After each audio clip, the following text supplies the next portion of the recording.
mbola manondroka ny lohana eto anatrehana ondray zahay ry Andriamanitra raina eo ny amin'izao fotoana izao manome voninahitra ny anaranao misaotra anao raha ataonao nahatratra ty fotoana ity dia izao 520 taona nitoby lehibe karamalaza izao izay namolavolanao anay hitezahanao anay lokolokoloanao anay mba ho anao zahay satria ianao tokoa ny mpamonjy anay ianao no mpanavotra anay tehirizo amin'izany famonjenao izany ary zahay hazony amin'izany fanavotana izay fananavotanao anay izany zahay ary raha tonga eto tokoa zavelanao hizaha volotara ho zongozon'ny rivotra fa ataovy tena mahita anao Jesosy ka ho velona izahay koa dia mitenena aminay fa voninkaonao anao izahay misaotra tompo amen.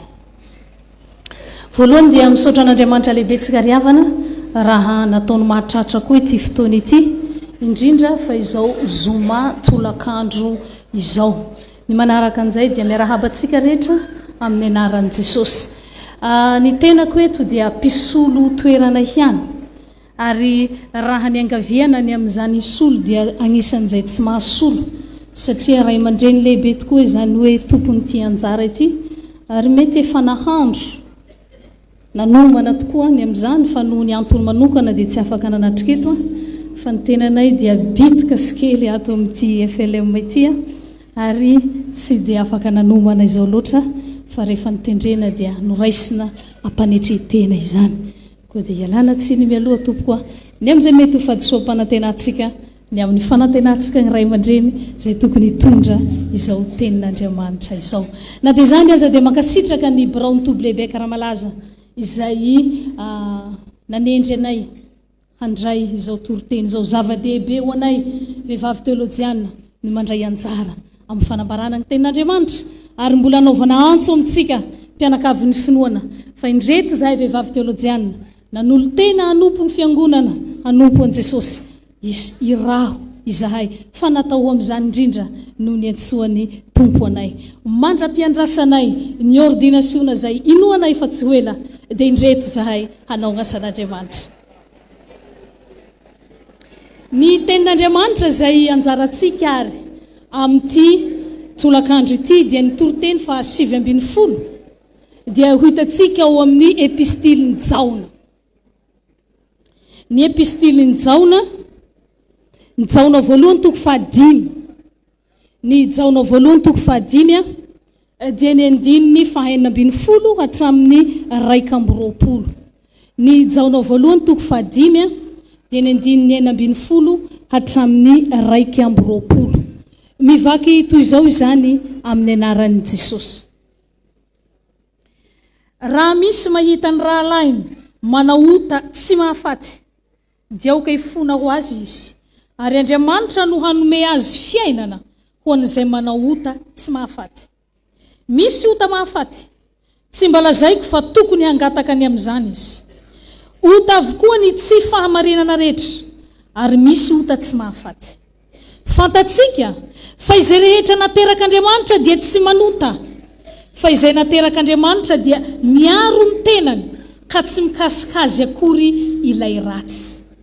Fantatsika fa avy amin'Andriamanitra isika ary izao tontolo izao kosa dia mipetraka eo amin'ilay ratsy avokoa. Ary fantatsika fa tonga ny zanak'Andriamanitra ka efa nanome antsika ny fahazavan-tsaina mba ho fantatsika ilay marina ary isika ao amin'ilay marina dia ao amin'ny Jesosy Kristy zanany. Izy no Andriamanitra marina sy fiainana mandrakizay. Anaka arovy ny tenanareo amin'ny sampy. Ray masinao manamasinana ny fahamarinana fa ny teninao ny fahamarinana. Amen. Ry fiangonana malala ho aminareo rehetra ny fahasoavana sy ny fiadanana avy amin'Andriamanitra ray sy Jesosy Kristy tompo.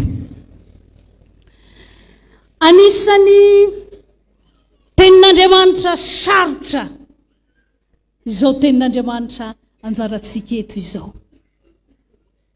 Raha ny resaka amiko ny ray aman-dreny eto amin'ny toby lehibe tsy mbola nijery ny texte aho dia nanaiky amin'ny fahatahorana ihany aloha sarotra ny mandà ray aman-dreny fa rehefa namaky ny texte aho dia te hiverina iresaka indray sao dia tokony tadiavanao lokafa ihany tsy mora miteny an'izany resaka ota izany indrindra amin'izao andro iainantsika izao efa manomboka sujet mampangidihidy sofina ny maro izany zavatra tsy tokony resahina intsony ary manafotohina ny maro indrindra fa hotsika zanaky ny fifoazana zay milaza fa tena efa ao zay milaza fa tena efa eo an-tanakavanan'Andriamanitra efa sakaizan'Andriamanitra ka tsy tokony resahina intsony zany ota izany ary ny ten'Andriamanitra anjaratsika eto zay miresaka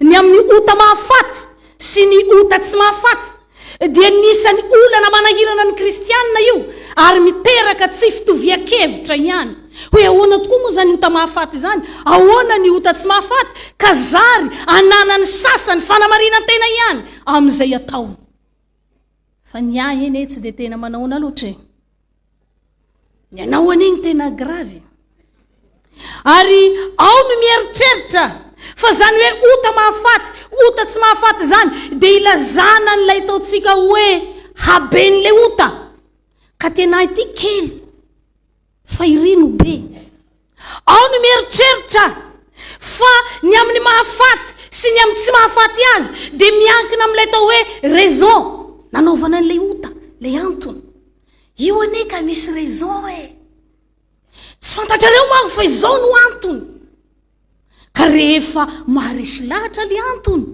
dia verina fa tolérable zany ota izany hoe ay ve zany ay tsy maninona ary ao ny mihevitra koa ao anatin'izany fadisoakevitra izany fa miankina amin'ilay olona zay manao ny ota no mahafaty sy tsy mahafaty azy ka raha izaho zay mpitsangana eto foana mitory no manao n'le ota dia haiko ny manao azy fa raha ny vahoaka tsy mandady arina no manao azy dia tena gravy zany tena trop io indrindra no ahitsiny zao tenin'Andriamanitra eto izao ry havana fa tsy miankina amin'izay saranga na sokajin'ilay olona manao n'le ota no mahatonga azy ho mahafaty sy mahafaty eto tsy miankina amin'ilay raison maharesy lahatra ahy maharesy lahatra anao amin'ilay ota no mametraka hoe mahafaty sy mahafaty na hiankina amin'ilay mety refy andrefesantsika izany ota izany ka hatreto azo atao fa ny eto ihany tsy azo atao rehefa amin'ny sarambabeba-hoaka dia mba tsy atao ity fa rehefa any amiafiniafina dia azo atao ihany rehefa tsika samitsika dia afaka manao ihany fa rehefa devant ny olona tariana dia mba andao mba montina kely tsy miankina amin'izany le ota mahafaty sy ota mahafaty fa eto dia ity epistily nijaona ity ihany no ahitantsika nyity voambolana ota mahafaty sy ota tsy mahafaty ity izay dika teny malalaka ihany nandikana azy eto fa raha ny teny fototra hitatsika le fandikateny ery ambany ery baibolitsika rehetra misy an'izany dia apetrany fa hoe ota ho amin'ny fahafatesana na ota ho amin'ny tsy fahafatesana tsy ho amin'ny fahafatesana zany hoe ota mitondra ho amin'ny fahafatesana ota tsy mitondra ho amin'ny fahafatesana dia vao maika mikorontana ny karazany manao kory zany dia betsaka ny olona manao calcul an'io zany ny fiainana kristianina amin'izao andro zao manao calcul hoe hatray izao ny manota dia hatray izao ny tsy manota dia manao calcul an'izany dia rehefa mahay calcul dia zay no atao hoe mahay miaina zany zava-misy amin'izao ry havana fa tsy zany fa raha mijery ny teolojia ny jaona atsika amin'ny mahay jaona azy dia ny resaka ara-panahy no tena fotorony amin'izany teolojiany zany ka raha miresaka izy etony amin'izany hoe ho amin'ny fahafatesana na tsy ho amin'ny fahafatesana dia ilay fahafatesana ara-panahy no ambarany eto dia ilay fisarana amin'Andriamanitra izay nolazainy Jehovahandriamanitra tao amin'ny Sahedena raha nyresaka tamin'ny Adama sy Eva izy fa raha mihinana izany ho azy izany dia ho faty tokoa ianareo io fahafatesana ara-panahy io no resahina eto midika izany ry havana fa tsy fampianarana no ataontsika fa toriteny fa midika izany fa la ota tsy mahafaty zay resahina eto hoe raha misy raha lay manao ota tsy mahafaty aoka ifona ho azy dia zao lay fahatserovan-tenan'ilay olona zay nanota noho ny fifonana zay ataotsika azy ka mamangy azy amin'izany fanahy masina ka manenina sy mibebaka amin'izany izy marikoriko izany izy ka manatona agnazy fijalian'i Jesosy mandray famelan-keloka noho izany tsy mahafaty azy intsony ilay ota na dia nanao izany ota izany izy anefa dia manenina sy mibebaka tsy mahafaty azy intsony izany na dia nandany Jesosy ny telo azy Petera rehefa nijery azy Jesosy dia nigogogo ny tomany izy nanenina tsy niverina nanao izany intsony izy fa nijoro vavolombelona ny amin'ilay Jesosy io lay ota tsy mahafaty avako dia lay ota zay anenenina sy bebana ary tsy iverenana intsony tsy lalaovina intsony io lay ota tsy mahafaty fa lay ota mahafaty kosa na dia efa mahalala aza fa efa maty ho amin'izany Jesosy araka ny fanevantsika fa namonjy atsika tamin'izany izy dia mbola lalaovina ihany na dia efa nipotsipotsirina teto karamalaza aza zany ota izany dia mbola iverenana ihany na dia efa nibebana aza izany tamin'ny fotoana nahatserovan-tena dia tsy mampaninona mamerina izany ndray io lay ota mahafaty ka ilazany Jesosy fa zay miteny ratsy ny ray dia mbola azo famelan-keloka zay miteny ratsy ny zanaka dia mbola azo famelan-keloka fa zay miteny ratsy ny fanahy masina kosa tsy azo famelan-keloka io le fahafatesana satria tena tafasaraka amin'Andriamanitra satria izy indray ary no ampatsiaro tenanao raha ny feo ny fanahy masina zay mampatsiaro anao no tsy hinoinao io lay fahafatesana ambaran'ity epistily njaona ty amintsika riavana io lay ota mahafaty izay ambara eto io no ambara ao amin'ny epistily njaona ty ihany ny jaona voalohany toko 7:4 dia lazainy eo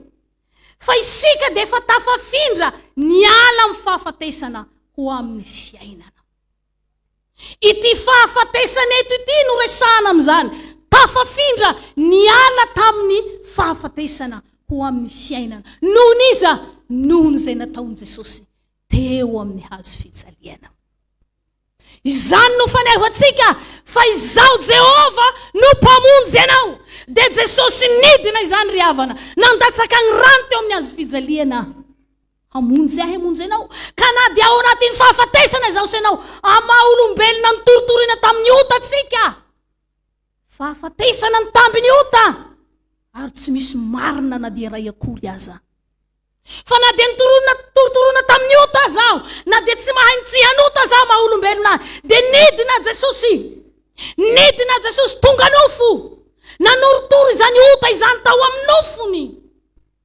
nofony nanorotoroana eny torotoroina Jesosy tamin'izany io lay tsy nitsitsihana an Jesosy teo amin'ny hazo fijaliana mba torotoro ilay nofo ota atao anatiko ilay nofo ota ao anatinao ka hatonga anao tafafindra amin'ilay fiainana hatonga anao tafafindra amin'ilay fiainana io no ambarany eto hoe aoka ifona ho azy mba hanomezany ray azy fiainana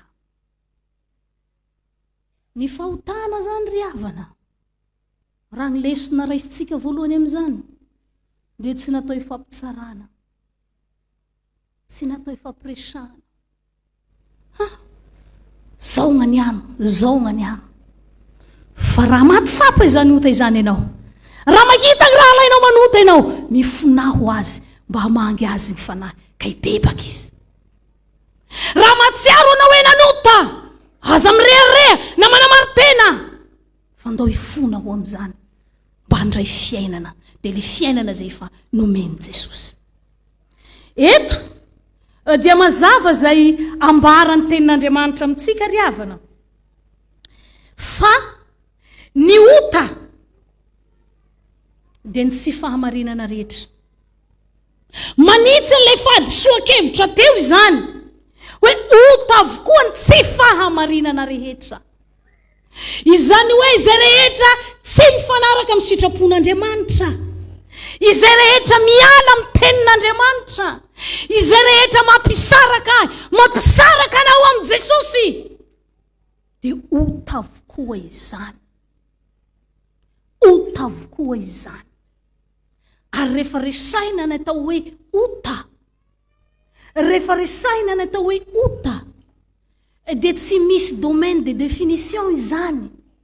Ka ametrahantsika hoe hatreto ka hatreto, hatreto ka hatreto, fa ota avokoa ny tsy fahamarinana rehetra. Zay rehetra mampiala anao amin'ny Jesosy, zay rehetra tsy iarahan Jesosy aminao, ota avokoa izany. Tsy fahamarinana rehetra. Misy manko mieritreritra, ary tsy vitsy amintsika eto mety ho tratran'izany. Tsy vitsy amintsika eto mety ho tratran'izany. Mieritreritra fa misy klasiny ny ota. Dia tena ny kristiana ny mana-talenta amin'io. Misy ny atao hoe ota tsotsotra. Tsotsotra, simple. Tsy dia ino anegny. Mandainga.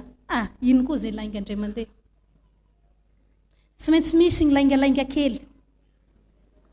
Olombelona hoe afaka ny lainga. Dia kely ho itsika. Dia petrakitsika zay atao hoe fikilasiana n'izay ota izay, ka mahatonga ny fonao ho mafy tsy hibebaka. Zany eny ambadika anio. Tsotsotra. Raha mba ho tsotsotra ihany moa aninona. Fa betsaka ny kristianina no mametraka. Ary dia tena gaga anao. Fa mba efa natreko ihany nianatra sekolelahady ihany fa kely nianatra confirmation. Tao agnatin'ny sampana. Nianatra tany amin'ny seminaire. Fa tsy mbola nahita an'io voambolana io, nefa dia tena mihanaka. Ary tena mbola tsy hain'ny olona ny tenin'Andriamanitra zay mba raito mihoatra ity zavatra teneniko ity. Dia ny fahafantarana misy ny atao hoe ota masina. Ary sady ataony ota masina izy, no misy sahy mampiasa hoe péché mignon. Zany hoe tena kafizy. Ity anankiray ity aloha dia tena rehefa mieritreritra an'ilay ota dia mitelin-drora. Mignon hoe. Omena agnarana tsara mba hatonga azy ho tamana, mba hatonga azy tsy ho voahetsika, mba hatonga azy tena tsy sikitikitika. Io le ota mahafaty satria tsy hibebahana. Tsy misy ry havana. Na dia akafiziko sy akafizinao aza ny ota. Tsy misy ny ota masina, fa fahavetavetana eo anaty an'Andriamanitra ny ota. Ka nahoanao no mahasay teny an'izany masina. Tsy hoe satria mpanompon'Andriamanitra rehefa mandainga dia lainga masina no ataoko. Tsia. Fa mamparikoriko n'Andriamanitra izany. Fahavetavetana eo masina izany.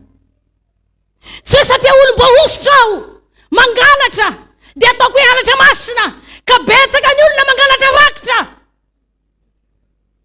Fa rehefa kitihina zany, dia miozongozona ny toeran'ny pastora.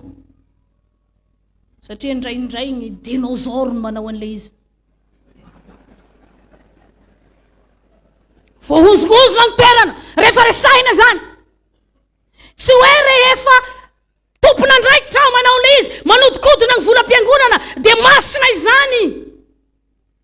Fa tsy hahamasina izany ny titra nanako na ny titra nananao. Fa rehefa ota dia ota izany. Tsarovy izany ny kristiana. Mialatsiny aho raha manohina izany. Fa manavesatra izany raha hoentiko miverina. Fa tsy nanana programa itory an'ity aho. Fa Jesosy ny nanendry dia tsy azoko sakanana izay asainy tenenina. Betsaka amin'izao andro iainantsika izao. Amin'izao andro iainantsika izao ry havana. Dia tena mihanaka. Dia tena manandevy ny fiangonana. Ny arety ny fijangajangana. tsy tia ho resainy io fa dia ho teneneto zany. Tenenina zany fa heveriny olona zavatra tsy mampaninona izany. Inona koa moa izany? Zany ane ka nofy ihany no milalao an'izany. Fangano fanahy no antony dingan Jesosy tetỳ tany. Nandraisany io nofonao ota io. Fa io nofonao fatotry ny ota io no nidinan Jesosy. Ko nahoana no sahy miteny an'izany? Afaka niandro tegna an-dagny sy tegna avao ne Jesosy. Dia zay tonga egny nivonjeny. Fa nidineto izy. Nidineto izy. Tonga nofo niaran'olona tamintsika. Tsy misy fijangajangana masina izany. Fa mihanaka ny fampianaran-diso. Fa rehefa samitsika ho dia masina. Ka ino fa itenenan-dratsy ny aran'Andriamanitra. Itsika mpanompon'Andriamanitra mandeha manao tafoka masina, mamonjy fivoriana. Eny fa na dia tonga eto aza rendez-vous no atongavana eto. Misy zany. Mieritrereta zay tratra an'izany mibeba. Fa na dia zany aza ny antondia mbola mamindra fo aminao Jesosy. Raha manaiky ny fanay masina, hiana amin'izany toetra ratsy izany. Fa avetavetany eo natrehan'Andriamanitra izany. Ary raha nilaza ny bokin'i Daniela, izay mbola verin Jesosy eo amin'ny filazantsarany Marka. Fa rehefa miakatra eo amin'ny toerana masina ny fahavetavetana, tsy gentilisa tahaka izay nilazaina tany bokin'i Daniela no mitondra izany. Fa izao senao ato am-piangonana no mameno fahavetavetana ny fiangonan'Andriamanitra. Ka indro fa na dia ny resaka lohany miandry ny fotoam-pivavahana aza, resaka vetaveta. Fa tsy mampaninona ny olona tsony zany. Efa verina zavatra lamina zany. Soa ihany fa tsy dia fantatrareo loatra.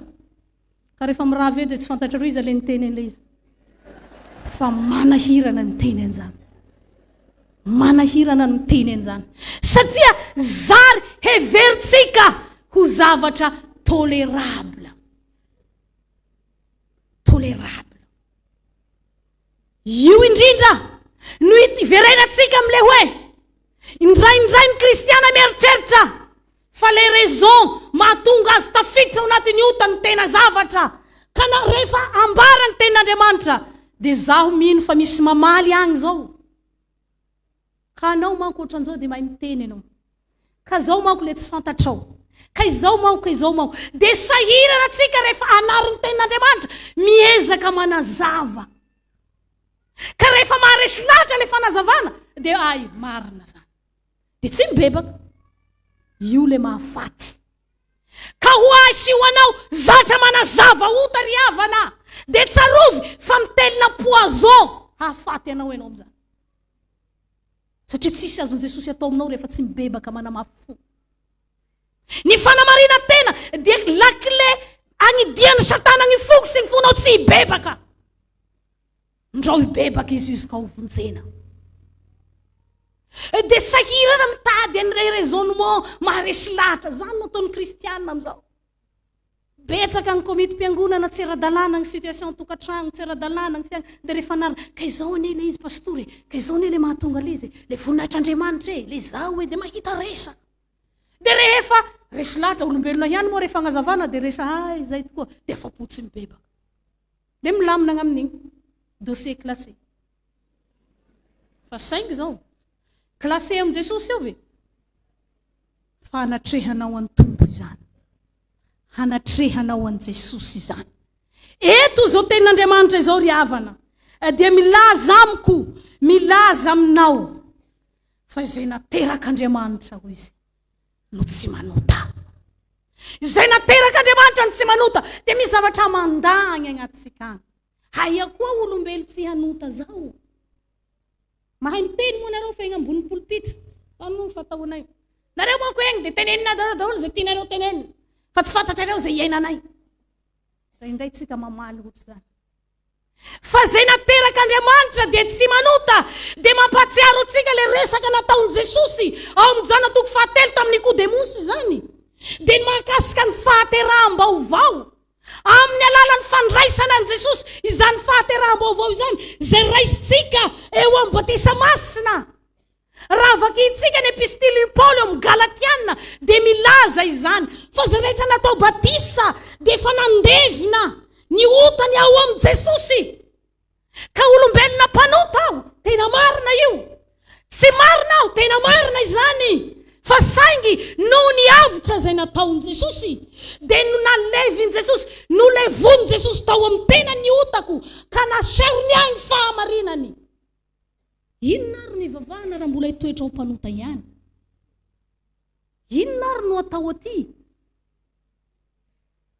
Fa zay antony mahatafiditra atsika ato, ka afahantsika miteny hoe Aba raio, dia noho izany avitra nataon Jesosy zany. Ka natao hoe avitra ry havana, dia le teneniny eto hoe tafafindra ny ala amin'ny fahafatesana ho amin'ny fiainana. Ka ny olona mankalaza ny 5-20 taona zay milaza fa ilay mahery ny Jakoba nanavitra azy, dia olona tsy mitoetra amin'ny fahafatesana io intsony, fa efa miaina amin'ilay fiainana. Tsy fiainanao io, fa fiainan Jesosy nomeny anao. Ka tsy anao no handamindamina, fanao klasement hoe eto sy eto, fa an Jesosy nomena anao io. Ka tsy hoe ianao no hapetrapetraka hoe ka izao ane izy ty e, ka izao ane izy ty e, fa an Jesosy nomeny anao. Saiko hoe azotsika ve izany? Ny fiainan Jesosy no natolotsy ny anao, fa tsy gnanao amboamboarina, fa io ny fahadisoan-kevitra le manamboamboatra. Eto ny tsika dia tena olona masina. Dia tsisy masina moatra tsika. Dia nenitoa dadatoa koa rehetrarehetra. Nenitoa dadatoa, tompoko, tena masina tsika. Fa tsy amin'ilay anamboamboarana ao amin'ny nenitoa dadatoa sy tompoko no izy. Fa zay tena niraisanao an'ilay fiainana, dia ilay fiainana zay nandevona ota, ka na dia mbola mitoetra olombelona mpanota zaho, dia io ilay teneniny Martin Luther, fa vonoina amin'enina sy fibebahana isan'andro zany. Ao amin'ny Jesosy, raha mitoetra ao amin'ny Jesosy ianao, dia Jesosy mandevona izany isan'andro. Io ilay famoronam-baovao zay ataon Jesosy amiko sy aminao isan'andro. Ty Jesosy ty sy raha tongotongonina-mbava avao. Hoy Jesosy, karataka raha ambony ao. Hoy Jesosy, tsy zay ty Jesosy ty. Fa Jesosy manolotra fiainana ho anao, nampiala isy ianao ho amin'ny fahafatesana. Ka tsy ilay fanamboamboarana araka an'ilay resana no izy. Eto dia mazava zay ambara eto. Mazava zay ambara eto. Fa Andriamanitra manome azy fahazavan-tsaina. Tsy zay le teny vakitsika teo. Manome azy fahazavan-tsaina mba hafantatra lay marina. Iza lay marina fa Jesosy Kristy zay marina ka manana fiainana. Inona ny fahazavan-tsaina ry kristiana avako? Ny fahazavan-tsaina dia ny fanay masina zay nambaran Jesosy raha handeha ho izy dia handefa mpananatra ho anareo. Izy no hitarika anareo, ampahafantatra anareo ny zavatra rehetra, dia hitarika antsika mihazo fijalian Jesosy. Nomena ny zanak'Andriamanitra zay naterak'Andriamanitra ny fahazavan-tsaina ao amin'ny fanahy masina. Io lay tenenina hoe zay naterak'Andriamanitra no tsy manota, satria lay fanahy ny fahazavan-tsaina tsy mamelana ho tamana amin'izany ota izany, raha mbola manana toerana ao aminao ao izy. Raha mbola afaka mihaino azy ianao, tsy mamela antsika ho tamana amin'ny ota ilay fahazavan-tsaina, fa manondro anao azy fijalian Jesosy hoe efa nahafaty an Jesosy ane izany zavatra lalaovinao izany. Efa nolevony Jesosy tamin'ny rany ane izany zavatra akafiziny ny nofinao izany. Dia io no mitarika antsika hibebaka. Fa misy teny tsaroako. Misy teny tsaroako. Ny amin'izay nilazainy Jesosy rehefa nanao fanoharana izy tamin'ilay mpitandrina tsy marina. Fa ny zanak'iny izao fiainana izao i Jesosy dia manan-tsaina kokoa noho ny amin'ny zanak'iny mazava. Dia ity bokin'ny Isaia anjarantsika ity, ny amin'ny toko voalohany dia milazany. Fa ny borika ho izy mahalalagna inona? Mahalalagna finanam-bilona. Ng'omby mahalalagna tompony, fa ng'oloko manakory? Halatsika ny resaka ilay hoe tsy misaina. Dia ratsy zany olona tsy misaina zany. Ilay teneniny ankizy hoe coco ao fa tsy cerveau. Fa indray ny zanak'Andriamanitra zay manana ny fanahy masina, togaga ihany ianao. Togaga ihany ianao. Hoe inona no zavatra ambaran'ny fanahy aminy? Dia mety ianao an'izao tsika hoe tsy zahay zany. Dia ndao fa hiditra kely aho. hanontany atsika izaho sy anao mpiandry veleziko ny tenako sao dia hitory any aho fa ho tsy vonjena kosa dia melatsiny fa mpiandry koa aho dia zay nitenenako mpiandry fa tsy dia anareo loatra ho atsika mpiandry miady tsy mifamela heloko io moa tenin'Andriamanitra aiza no manamarina izany ao amin'ny toritsika rehefa mandroaka devoly tsika rehefa mizara fiadanana inona moa le fiadanana zaraina fa tsy famelan-keloko avy aminao fa velany heloko ao nefa ianao tsy mifamela heloko amin'ny mpiara-miasa aminao fahazavan-tsaina hoana no mitarika anao amin'izany fahazavan-tsaina manao hoana no mitarika atsika amin'izany ho atsika mpanompon'Andriamanitra zay mankafy fivavahana ho an'ny zanaky ny fifoazana moa zafady fa ataoko an'izao to baiboliko ty hanehoany fa tena mankafy an Jesosy izy dia tsy atao ohatran'izao ny baiboly fa dia atao eto inona amin'ny ambaran'ity baiboly ataonao ohatratra ty no manamarina ny halatra ny fisolokiana ny fizangajangana ny ady ataonao ino agnatin'ity ato moa nefa dia ty atao eto dia zao tompoko tompoko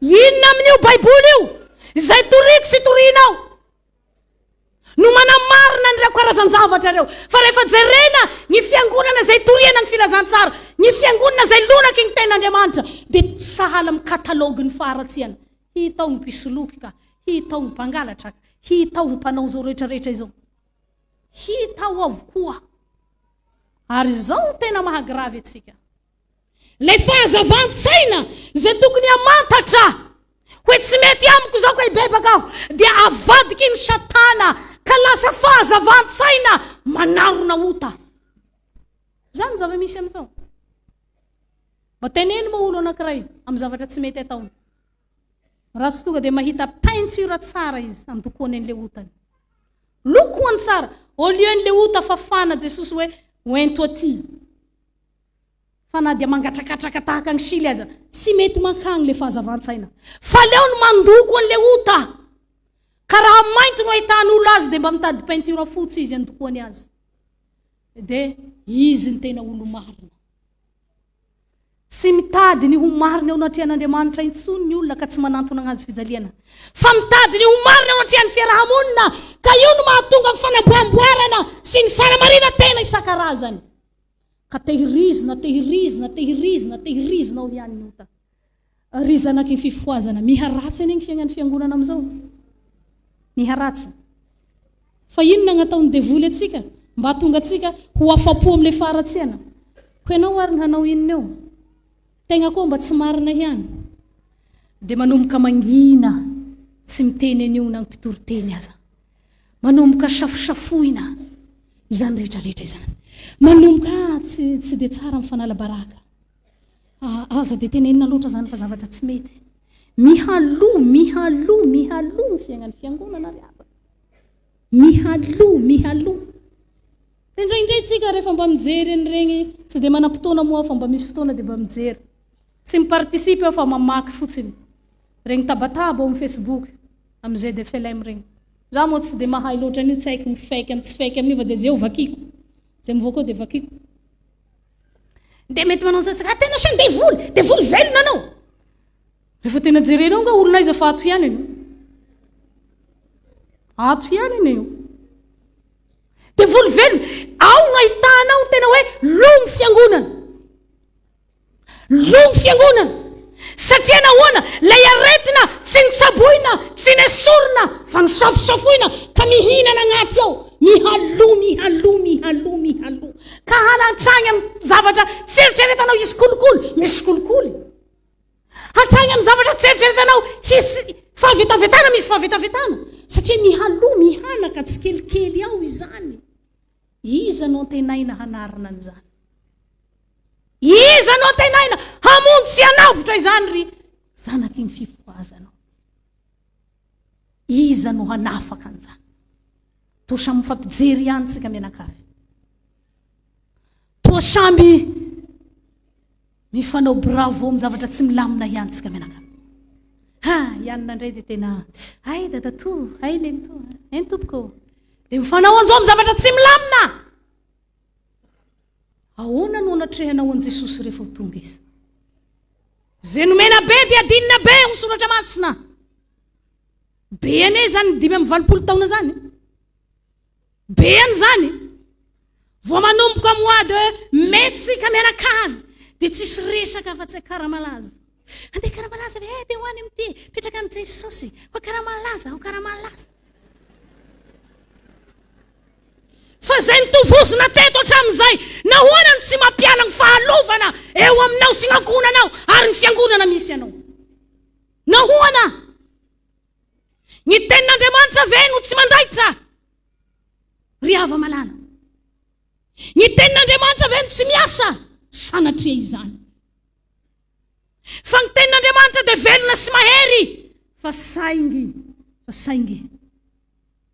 Variana mandalotra fotsiny le otatsika ka tsy avelanao hidiran'ny tenin'Andriamanitra ny fonao.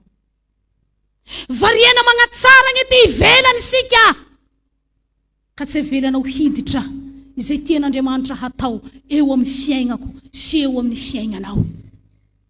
Mampalahelo ihany ry havana ny zava-misy amin'izao fotoana izao. Mampalahelo ihany raha ny zavatra iaignatsika zanak'Andriamanitra amin'izao fotoana izao. Fa eto ny tenin'Andriamanitra dia mampianatra atsika, manoro atsika fa fiainana nomeny Jesosy. Dia mampametra-panontaniana ary.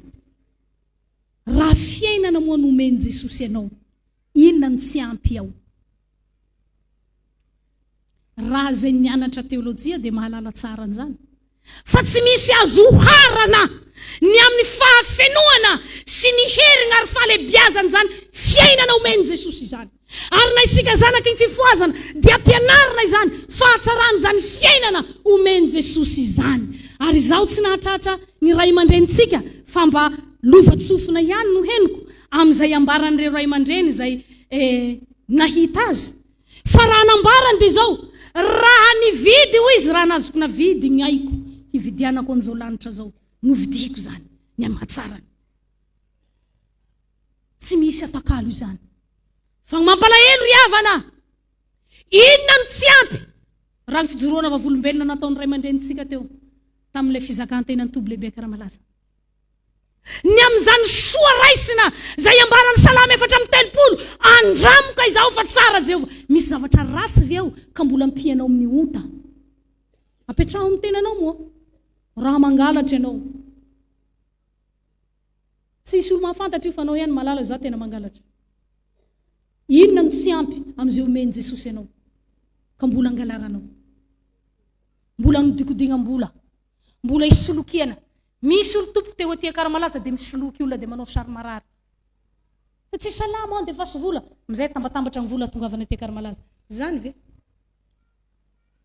Inona no tsy ampy amin'izay omeny Jesosy ianao no afangaro zavatra hafa? Ny fahatsarany fiainana omeny Jesosy ve tsy ampy ka mbola ampiana ny fahafinaretany fitsangajangana? Fa zavatra kely tsisy dikany manoloana ny fiainana omeny Jesosy no indro mahalavo atsika. Manome tsiny any Eva atsika hoe dia inona koa re izay voankazo dia nahalavo any Eva, fa mihoatra lavitra ny Eva atsika. Fa zavatra kely omby lehibe no omeny tompo anao, fa vitsika no manahirana anao. Fiainana be dia be no atolotry ny Jesosy, fiainana ampy sy feno, azo antoka, assuré. Fa any amin'ny zavatra tsy azo antoka ianao no mandeha. Manao palpitation amin'izay, matahotra sao dia tratra, matahotra sao dia afabaraka, matahotra sao dia manao kory. Nisy namana izay fakalala aminahy izy tia misotro. Rehefa weekend dia tsy maintsy misotro, fa izao rehefa misotro izy manao dégâts foana. Dia manao dégâts eo amin'ny tanàna. Dia izy ray lakoro amin'ilay olona izy. Dia izao ny zavatra mahazo anazy. Rehefa zoma hariva izy dia tsy maintsy mamo, ary tsy tsaroany hoe tamin'ny ora fahafiry izy nody. Dia rehefa maraina amin'izay izy, ka sabotsy manko mivoaka daholo ny mpiaramonina manasa lamba eo tokotany eo. Dia tsy sahy mivoaka izy fa mihainohaino ambaravarana hoe sao dia miresaka ny dégâts nataony tamin'ny hariva ilay olona. Inona indray re nataoko tamin'ny hariva zay? Dia mihainohaino. Dia rehefa henony hoe tsisy miteny zay izy vao mamoha varavarana. Betsy nanao ninina.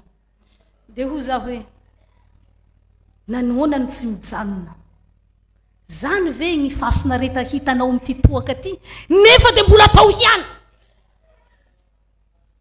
Tahaka izany ny karazan'ota rehetra tsy misy fiainana ry havana agnao amin'ny ota, fa raha nisy fiainana io tsy nidina Jesosy, fa tsisy fiainanao fa fahafatesana dia ambaran'ilay anjely nahoana anao tia maty no hitadiavanareo ny velona, tsy ahita fahavelomana agny amin'ny ota ianao, ho rerakeo ho tonga ny Jesosy, fa eo anao sahirana eo tsisy fiainana agny. Jesosy tonga ry havana manolotra fiainana mandrakizay, dia ilay Jesosy zay marina manamarina anao, ary io fahamarinana io ry havana tsy tahaky ny fahamarinana salotra sagnatriany resaky zay biby anankiray zay, fa na diovinao tahaka igny ino izy dia tsy misy raha tadiaviny afa tsy fotaka ihany. Voavototsy eo ampelantananao izy dia tsisy zavatra tadiaviny afa tsy fotaka ihany. Sao dia tahaka izany zanaky fifoazana, ka raha miala eto dioviny tenin'Andriamanitra da sahala amin'izao koa handeha hamonjy ota, sanatria tsy ho izaho tsy ho anao ane izany, sanatria tsy ho izaho tsy anao izany. Jesosy nidina nanadio manamarina noho ny rano latsaky tao Golgota, ary ambarany Petera izany fa tsy mba vola fotsy na volamena no nanadiovana anareo, fa ny rasoan'i Kristy hamaivaninao ve zany havako noho ny fafinaretana kely sy izy zavatra kely ho azo amin'izany ota izany. Ianao efa omeny Jesosy devant, mbola sahirana hipetraka agny amin'ny malarera. Inona fiainana hitanao agny amin'ny malarera? Anao efa nomeny Jesosy devant, zanako ianao, izaho niteraka anao androany, ary nateraka Andriamanitra anao, manana ny fanahy masina, mitari-dalana anao, hanantona an Jesosy mandrakariva. Koa nahoana no alatsaky tsika noho izany. Na fisainantsika olombelona tsy mino an'Andriamanitra ihany aza. Raha misy atao hoe raha misy olona zay manao tsinitsinina zavatsoa izay omena azy, haitsika tsara miresaka hoe opportunité lehibe ho anao ohatra zao ve dia ratevanao. Fa mba fantatrao moa opportunité omeny Jesosy ianao, ratevanao amin'ny ota io, ratevanao amin'ny filalaovan-dratsy io. Mba fantatrao habeny zany opportunité omeny Jesosy ianao zany, nataony ho zanany ianao, nataony malalany ianao, nataony manana anjara lova aminy ianao, assurevany ny fiainanao. Nahoana ny tsy tamana amin'izany havako? Nambarany ray aman-dreny teo tsy eto ny Kanana, ka sao dia mieritreritsika rehefa mandeha Karamalaza dia efa lasa agny. Tsy eto Kanana, agnomanany Jesosy ianao ny eto, agnadiovany ianao eto, anamboarany ianao mba ho mendrika ilay tena Kanana eto. Ka zafa-po fotsiny eta Karamalaza, zahay dia agnisan'ny nankalaza ilay fahadimy amin'ny 20 taona. Nareo ngatsy tany, matiantoka nareo. Asehoy ilay tombony azonao fa teto ianao, fa tsy ny filazana ilay olona matiantoka ny zavatra, fa anehoanao fa nodioviny Jesosy aho. Izy no namonjy ahy no afaka tamin'ilay fadisoan-kevitra ny amin'ny filalaovana ota, nanavitra ahy tamin'ny lavaky ny fahafatesana, ka raha nankalaza zany jobily zany ianao, tena olona afaka tanteraka, olona miaina tanteraka amin'ilay tena fiainana, olona manana an Jesosy ry havana. Na dia sika eto zao ihany miverina na fiarahamonina mitondra izany dia hiatsara ity Madagasikara antsika ity, hiatsara ty firenena ity, fa dia Jehovah Andriamanitra ny teny tao amin'ny tantara. Fa raha ny olona zay natsoina tamin'ny anarako no avy any aitry tena, hivavaka hiala amin'ny ratsy fanaony. Raha vavaka ny kataotsika, mipololotra ny zao vavaka zao. Raha vavaka ny ataotsika, ataoko movoka mihitsy gn'anahy ny lohaniko, fa ny fonao manota io nahoana tsy atao movoka. Io vava mbola zatra manota io nahoana tsy atao movoka. Tsy ny lohanika movoka no inona, fa ny fandraisana ny fanadiovana sy fanefeny Jesosy ianao eto. Hanasitrana ny taniny aho izy, hanasitrana ny tany, manomboka eo aminao zany fantsopitahiana izany. Ianao zany fantsopitahiana, ianao zay nandray ny ten'Andriamanitra eto ry havako, ianao zay nanaiky ny fagnamboarany Jesosy eto. Fa tiantoko anty ry havako, raha velanao iodina noho ny ota fahatany ataotsika zao ten'Andriamanitra zao, nataon Jesosy manana anjara ao sy ianao hamariny olo eny anty Madagasikara aty ianao nataony tonga eto amin'ny heriny zay le mahamaheriny Jakoba azy amin'ny heriny nitondrany ianao eto mba ho sitraniny ianao hanananao fiainana mba hiala amin'ireo mahafaty ahy sy mahafaty ianao dia le ota mahafaty sy bebahana mba hanananao fiainana ary mba hananany manodidina anao fiainana koa ho fantsopitahiana hitondra izany fahasitrarana izany amin'ny manodidina atsika zava-dehibe zany ry havana ny olona hangovitra rehefa tonga Jesosy fa alao sarin-tsaina zany alao sarin-tsaina zany hoe tonga ny tompo amin'ny raha ny lanitra ianao faly mitsena azy satria ianao le fantsopitahiana hitondra fanasitranana hoe eto amin'ity izao tontolo izao ty izany mitondrany ianao eto izany mba ho rakitra sosarobidy ho amin'izany ianao mba tsy ho anarana fotsiny anaranao tonga teto fa mba ho anarana tsara dia le anarana zay nananganany Jesosy ianao nanavotany ianao ka nanaovany ianao hoe zanaka malala ry mpamonjy isan-keritao mpifoazana manao antsoavo aminao Jesosy androany manao antsoavy aminao Jesosy androany arovy ny tenanareo amin'ny sampy arovy ny tenanao amin'ny ota fa iota kafiziny eo no lasa sampy ka lasa tompoinao ka na dia torina aza ny ten'Andriamanitra dia manao défense ianao na dia ambara aza ny famarian'ny ten'Andriamanitra dia leonao manao défense io le sampy arovy ny tenanao amin'ny sampy Jesosy efa nivavaka ho azy ho anao fa tsy ny hampiala anao eto amin'izao tontolo izao fa ny hiaro anao amin'ny ratsy mahatoky sy marina izy miaro anao amin'izany noho izany mialofa mihazo fijalian Jesosy andao hialoko amin'hazo fijalian Jesosy izay nitoetra ao anatiko nitoetra ao anatinao tamin'ny alalan'ny tenany sy ny rano izay natolotry ny atsika tamin'ny maraina teo ity ny tenako ity ny rano mitoetra ao zany mandevona otako zany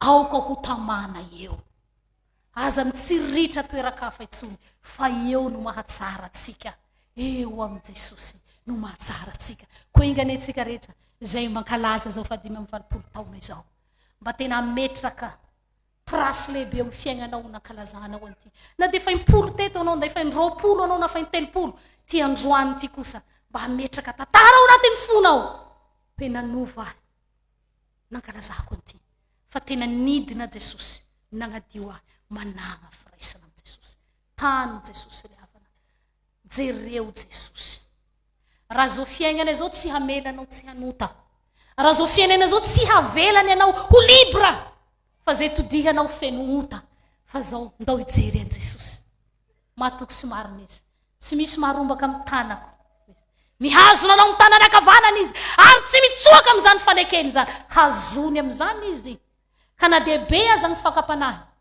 Jesosy mihazona anao amin'izany ary manana lalana hanavotra atsika amin'izany satria tsy faible ilay mpanavotra anao fa ilay maheriny Jakoba voninahitra ianao n'Andriamanitra ray zay fa azy hatramin'ny taloha indrindra ka ho mandrakizay raiso ny fitahiana